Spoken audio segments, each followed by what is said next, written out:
वाह मुन्ना वाह, बहुत खूब, जबरदस्त बोला यार। इस वीडियो को देखना और फिर इसको शेयर करना, यह हम लोगों की, आप लोगों की जिम्मेदारी है।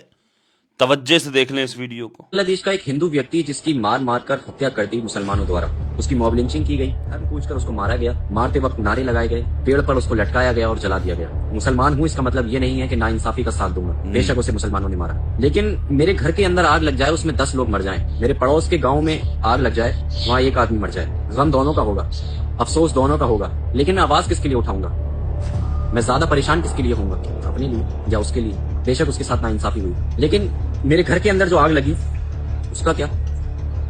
मेरा नासिर, मेरा भाई जुनैद, तबरेज अंसारी, मौलाना असद रजा, मोहम्मद इजराइल, मोहम्मद अर्तजा, शाहरुख चौहान, हाफिज सुहेल, हाफिज समीर, हाफिज सलमान, खालिद अंसारी, इमरान इस्माइल पटेल, आसिफ मजीद कुरैशी, रजब आलम, इमरान उल हक रहमान, अब्दुल बशर, बेदाना बीवी, अब्दुल समीर, सादिक और शौकत अली और ऐसे हजारों नाम जिनको मीडिया कवरेज नहीं मिला, जो नाइंसाफी के कमरे के अंदर दफन कर दिए गए। आपने सुने कभी ये नाम?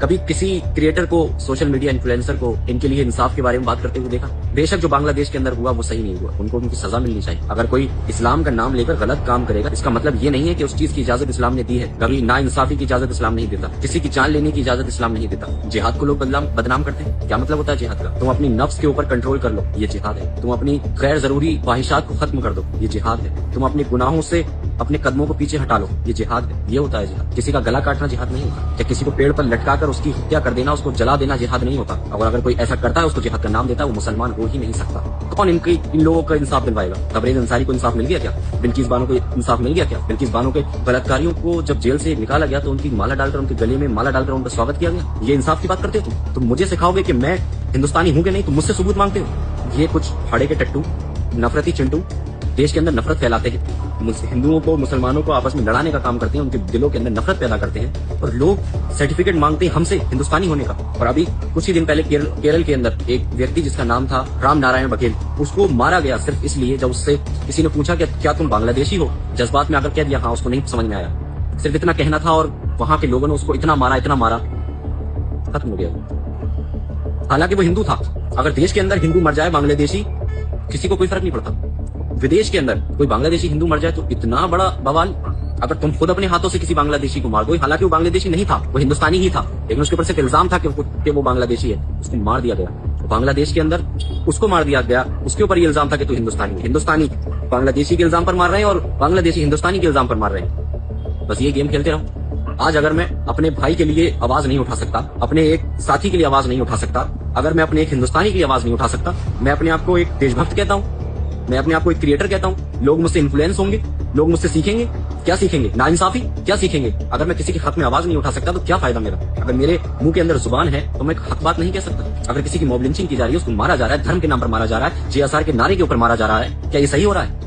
अगर किसी ने बांग्लादेश के अंदर किसी को मार दिया, तुम्हें विदेशियों की फिक्र है, तुम्हें एक हिंदू होने की फिक्र है, तुम्हें इस बात की फिक्र नहीं कि इस देश के अंदर तबरेज अंसारी को मार दिया गया, इस देश के अंदर राम नारायण बघेल को मार दिया गया। बहुत खूब बोला भैया, बहुत खूब, जबरदस्त। ये जोरदार तमाचा है उन लोगों के मुंह पर जो इस बांग्लादेश के हादसे पर मुसलमानों के पीछे पीछे माइक लेकर के घूम रहे हैं, उस मुद्दे को उठा रहे हैं। शर्म नहीं आती उन लोगों को? यहाँ पर जो होता है उस पर कभी आवाज नहीं उठाते। हम उसको सही नहीं कह रहे हैं, गलत हुआ है और उनको सजा मिली भी है, उनको गिरफ्तार कर लिया गया है, लेकिन तुम्हें बड़ी फिक्र हो रही है वहां के हालात की। अपने यहाँ के हालात क्यों नहीं देखते? जिस तरह इसने अभी गिनाया कितने लोगों के साथ में इस तरह के मामला पेश आए, तो ये कभी भी किसी रिपोर्टर ने किसी से सवाल नहीं किया कि ये गलत हुआ है। तबरेज अंसारी के ताल्लुक से कोई इस तरह का नफरती पत्रकार माइक लेकर गलियों में नहीं घूमा, किसी से उसने नहीं कहा इस तरह से। लेकिन ये जो मामला हुआ है, फिर हम कह रहे हैं गलत हुआ है। इस चीज की मजहब इजाजत बिल्कुल नहीं देता। अगर कोई इस तरह का गुनाह करता भी है तो उसके लिए कवानीन है, सबसे पहले कानून है, उसको कानून सजा देगा। कोई किसी को हक नहीं है खुद से सजा देने का। इस तरह के मामलात आए दिन मुल्क हिंदुस्तान में पेश आते रहते हैं, इसलिए समझने की ज़रूरत है क्या सही है और क्या गलत है।